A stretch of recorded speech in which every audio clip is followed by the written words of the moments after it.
जादुई तोता। एक छोटे से गांव में एक गरीब परिवार रहता था। उस परिवार में रामू और उसकी बीवी सीता उसके बेटे चिंटू के साथ रहते थे। उसी गांव में एक तोता भी रहता था।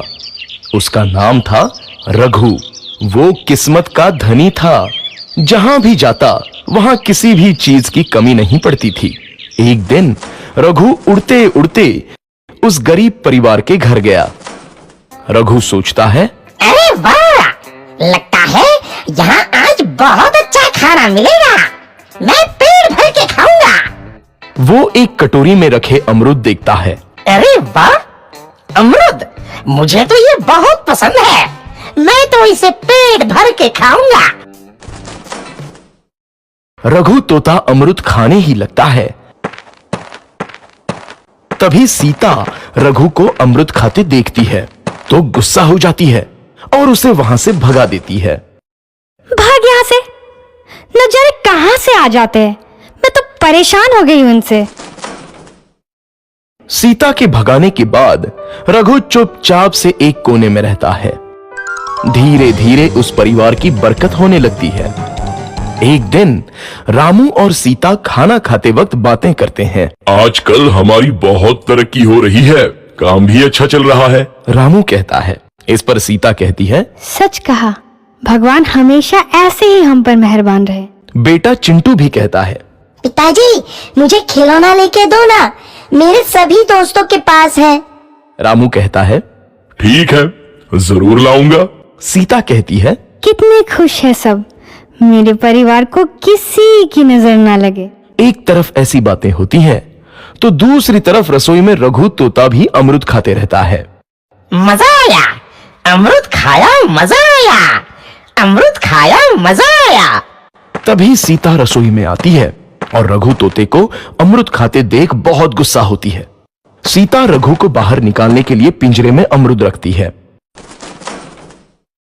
रघु जब अमरूद खाने लगता है तो पिंजरे का दरवाजा बंद हो जाता है और वो उसमें फंस जाता है। मुझे बाहर निकालो, मैं यहाँ फंस गया हूँ, मुझे बचाओ। अगले दिन सीता पिंजरा उठाकर बाहर दूर उस रघु को छोड़ देती है। रघु के जाते ही उनके घर आई बरकत धीरे धीरे कम हो जाती है। उन्हें बहुत घाटा होता है। सीता कहती है, ये क्या हो रहा है, अचानक इतना कैसे बदल गया? अभी तक तो सब कुछ अच्छा चल रहा था। रामू कहता है, लगता है भगवान हम पर रूठ गए हैं। चिंटू भी कहता है, लगता है अब मुझे खिलौने भी नहीं मिलेंगे। और वो रोने लगता है और बाहर चला जाता है। कुछ दिन बाद रघु तोता फिर से उस घर में आता है। वापस आया, मैं वापस आया, अब मैं जमकर अमरूद खाऊंगा। रघु सीधा रसोई घर में चला जाता है और अमरूद खाने लगता है। कुछ देर बाद सीता रसोई में आती है और रघु को देख कहती है, एक तो घर में पहले से इतनी दिक्कत चल रही है और ऊपर से ये तोता मुझे और परेशान कर रहा है।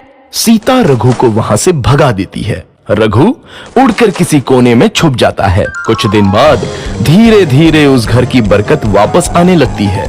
काम भी अच्छे से चलने लगता है। एक रात जब रघु तोता अमरूद खाने जाता है तो पिंजरे में फंस जाता है। ये लोग आखिर चाहते क्या हैं?